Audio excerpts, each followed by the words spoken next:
Well, good afternoon. Clearly, we're excited to have an opportunity to come to Charlotte and represent the Coastal Division. The way our season started off in the league certainly didn't look too promising, but to our guys' credit, they won 4 in a row down the stretch, and we ended up in this position. So we also realized that in playing Florida State for the second week in a row, we're playing one of the top teams in the country, and it's going to be a huge challenge for us as a young football team. But looking forward to being there and putting forth our best effort and seeing what happens. Paul, you mentioned those games down the stretch. Was there any one common thread or things that you guys started doing that you weren't doing earlier in the first half of the season that helped you guys really turn it around? Well, I think we were able to outscore people, honestly, if you want to know the truth. And early in the year, we hit some spells. We had some high-scoring games, but we didn't finish. And the last 4 games, we got far enough out in front of people and scored enough points to secure the games, and we hadn't done that early in the year. Paul, I was just wondering if you could, give us an assessment of where you think your defense is right now in terms of just trying to gain more consistency. Seems like you get a good performance, then maybe take a step back, then a good performance, and maybe take a step back.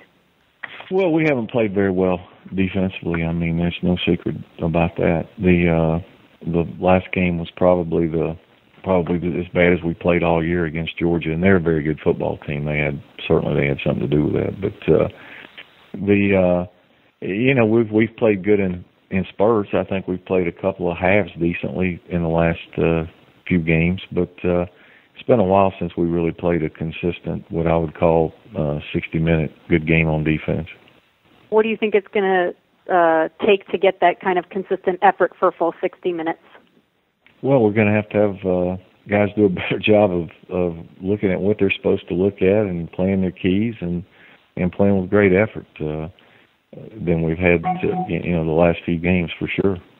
Paul, to kind of follow up on that, your offense has kind of been known has been known as for its big plays through the years, and lately you've especially I recall against Duke, you had these monstrous time-consuming drives, and I'm wondering to what extent did you attempt to orchestrate your offense to keep the ball to help your defense? Well, we've tried to maintain the ball, for a long time. It hadn't just been this year, but you don't really. I mean, you're trying to score points, so we're not saying, okay, let's go at it and have a 20-play drive as opposed to, 3 plays and you score quickly type deal. It just kind of happened. And, Saturday against Georgia, we did a pretty good job moving the ball from the 20 to the 20, but unfortunately you don't get any points for that. And when we got down on their end, we bogged down or they made a play and stopped us. And, if you looked at the stats, we held the ball for almost 38 minutes and had 26 first downs and over 400 yards, but we didn't come out with any points. And it doesn't do any good if you do that, although it, maybe kept them from scoring a few more. But what we've got to do is learn to finish drives, and if they're time-consuming, that'll be great. All the better this week, especially. The crowd we're playing is going to be hard to score. We'll take them any way we can get them. They're not going into their game yesterday. I know they were probably top 10 in about every defensive category. Paul, you didn't face the Seminoles this year, I believe. Is that correct? That's correct. Yeah. When's the last time you played them? We played them my first 2 years here, I think. We played them in 08 and 09. It fell off our schedule. How different do they look from the years that you played them? In other words, well, they're very similar offensively. I mean, Jimbo was the offensive coordinator when we played them. Defensively is where they're different. I mean, what they're doing now is a good deal different than what Mickey did. But they've always had talent. I mean, player-wise, they look similar. Do you think you guys will have any trouble shaking off, the Georgia game, and since there's a great deal at stake in this one? Well, you hope so. I mean, you never know. You hope that we'll bounce back. I mean, we've got another great opportunity. I'm sure that Florida State's fighting a little bit of the same thing today with their game with Florida. So it's unfortunate that it happened like that, but you got to put it behind you and move on. You mentioned wanting to give your best effort to Florida State. I'm curious, after looking at the film, from Georgia, if you feel like you did that against the Bulldogs. No, I wouldn't say we did. What was lacking? I mean, can you describe what was lacking? Obviously, clearly we didn't give our best effort. I mean, I think Georgia's an outstanding football team, and I take nothing away from them. They're a very good team. I think this is the best Georgia team that we've played since I've been here. But we didn't finish drives. We had missed assignments. We snapped the ball on the wrong snap counts. We did a lot of things that are self-inflicted, and when you do that, that's not putting your best effort forward, I wouldn't consider. Is there anything you put your finger on as to why that happened on such an important day for you guys?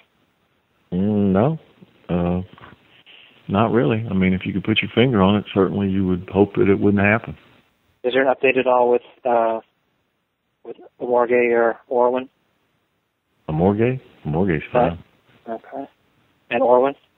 I have no idea. He didn't play Saturday, so I wouldn't have any reason to think there's any change in him.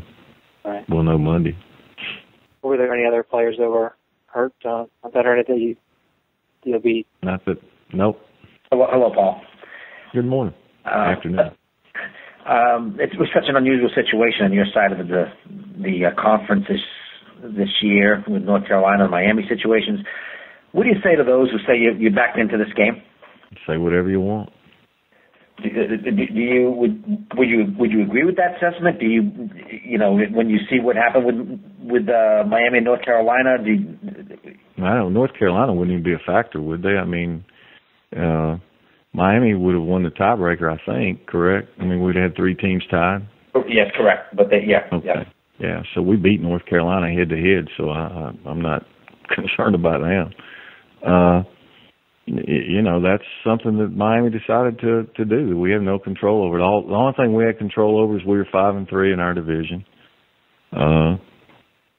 That's not the first time a team 5-3 in the division's gone to the championship game. So, we were 5-3 and tied for it in 2008 and didn't get to play. So, I think Virginia Tech won the thing. We tied with them. So, it is what it is. Paul, can you remember a turning point maybe during the regular season where you recognized a sense of urgency from your players that, we better kick it up a notch here if we want to still be in this thing and go to a bowl game? I'd like to say yes, but I really don't know because with the kind of season we've had, I don't know that you could say we've had a turning point. Okay. I think we played better the last half of the year. Probably once we had the bye week, we played Boston College at home. Was probably our best game we played defensively, actually. And then going on the road, we caught Maryland when they were beat up. Probably the win at North Carolina was probably what people would have considered the toughest game, I guess. In retrospect, how important was the way you guys handled everything over the bye week in terms of pulling it together and not letting the pieces fall, as opposed to letting the pieces fall apart? Well, I think it could have gone either way, and clearly that getting off to a good start in the second half was important. But this group and the coaches and the guys, we haven't had very many losing seasons, and I think that it was a goal to try to finish the thing off, and that's where we are now. We need to try to finish it off. We've got another opportunity on Saturday, and we've got to go see if we can't play a whole lot better than we did this past Saturday, or we'll get the same result. So many people before this matchup was even determined had Florida State winning the Orange Bowl, going to the Orange Bowl. Do your guys pay attention to that? Do they use that as kind of a chip on their shoulder to go out and prove, hey, we got to play this game and Florida State hasn't won anything yet? Well, I don't know. You'd have to ask them. We could have had a lot of motivation this year that we haven't used, so it's I think it just depends. And we'll take a question from Dan Walken from USA Today. Yeah, Paul, was wondering if you'd seen the report that the NFL was considering banning blocks below the waist, given, sometimes the college game and the NFL game fall in somewhat, or a college game falls behind the NFL somewhat on rules. Was just curious if you thought that would ever be a possibility for colleges, and how would that affect what you do if that became the industry standard? I don't think it'll happen. I think it would affect everybody. There's not a team in college football that doesn't block below the waist. Not one. So, it would change the way everybody plays. So, and not in a good way as far as you're concerned? Well, it would change the game if that's what they want to do. I haven't seen. They've talked about that for the last 20 years probably. But, I don't know how you ask a 180-pound back to pick up a 260-pound blitzer, or how you do a lot of things if you don't allow blocking below the waist. I think that it's a phenomenon that's been driven by people complaining in media or whatever. I'd like to see some stats on the injury part of it. I mean, we've been doing what we do for a long time. Right. I can't think of one guy we've put out. So it's like I don't understand the logic behind it, really. But to each their own. And when you say that you haven't seen a guy being put out by it, are you talking about opponents? Are you talking about your own guys? Both? I'm talking about opponents, both. I mean, yeah, the whole 9 yards. I mean, I'm not going to say in 30-some years that guys haven't gotten hurt, but they haven't gotten hurt any more than our guys have. I mean, we lost 3 guys last year to ACLs playing other teams on cut blocks on pass plays. By backs coming out or guys downfield, or no, I say cut blocks. 2 of them weren't even cut blocks. But that's why I can't think of anybody you would think that the way everybody talks about it is it's just like a morgue every week when you play. They're carrying guys off on the stretchers. And, I hadn't seen it. I mean, we just finished the game yesterday at Georgia. I don't think they had to cart anybody off the field, and I don't think they lost anybody for the next game. The same, I think you could probably say for Duke, or the same for the team we played the week before, or whatever. I'm curious, after looking at Florida State on film for the first time, what jumps out at you? Obviously, I'm sure the ends, the defensive ends are... Speed, athleticism. I think they play hard. They play with an edge. They can run. They're very athletic, both sides of the ball. In terms of their speed, how would they compare with Georgia, would you say? I'm right there with them, every bit as fast. I'm curious, this situation is kind of like, in terms of playing a team that's, neither side knew who you were going to play each other. I guess it's a little bit similar to the experience when you were at Southern in the playoffs. Do you remember this? I mean, did this situation give you any guys an advantage with your offense? I wouldn't think so. I mean, we've played before, and, both teams are going to have the same amount of time to prepare. We have no idea how they're going to line up. They haven't played anybody that's remotely close to us, so it'll be a guessing game for both, I imagine. They'll have a better idea what we're going to do because they'll have seen us on tape against all different kinds of defenses. All right. We'll have to guess what they're going to play. I want to ask you about Robbie Godhigh. I know that he's kind of been a little bit of a difference maker, I guess, in the touchdown game, I guess, in those last few games in the ACC schedule. Just how important has he been down that stretch, so to speak, for you guys? Well, Robbie's been really consistent. I think he's played well all year, and he's done very well for us. I mean, I'm proud of him. I think he's had a pretty good season.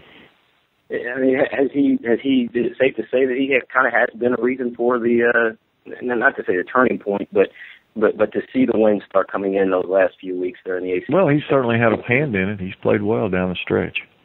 Okay. I also wanted to ask about the defense of Florida State. I know you were talking about the speed and athleticism, but how much of a challenge is it to face that defensive line, particularly, with what you guys do? Huge, and they've got a lot of them. So they roll them, and they play a lot of guys. So it's going to be a huge challenge. They're probably up front defensively. Defensive line is probably the best we've played, or as good as anybody else. No question. Georgia's awfully good at linebackers and safety, and so is Florida State. But Florida State's really good on the defensive front. Paul, I'm not sure if I understand this right, so correct me if I'm wrong, but I think if you guys don't win this game and go to the Orange Bowl, you have to apply for a waiver to get into a bowl game. Is that correct? I don't think so. But no, I thought that was under the NCAA's new rule. I think they changed the rule, but I'm not sure. Our athletic director tells me that we're going to a bowl game, so I just assumed it would change. Yeah. Okay, well, I'll take your word for it. That's it. Thanks. And again, I'm just going off what he said. I can't quote you script and verse on the rule. Okay. All right. Yeah, Paul, I know you just started to study Florida State, but just impressions of what you've seen on tape of EJ Manuel and the things he can do, and what you might try to do to contain him. Well, we're really just beginning to watch. I mean, I've had a chance to look at 2 or 3 games, so it would be premature to say anything other than that he's a really good athlete. He can hurt you, not only throwing the ball, but he's athletic, can pull it down and run with it, and he gives them a lot of flexibility to do a lot of things. Similar to anybody that you've seen so far this year? I don't know. I might compare him to the guy at Clemson, Taj Boyd. They're similar, I think.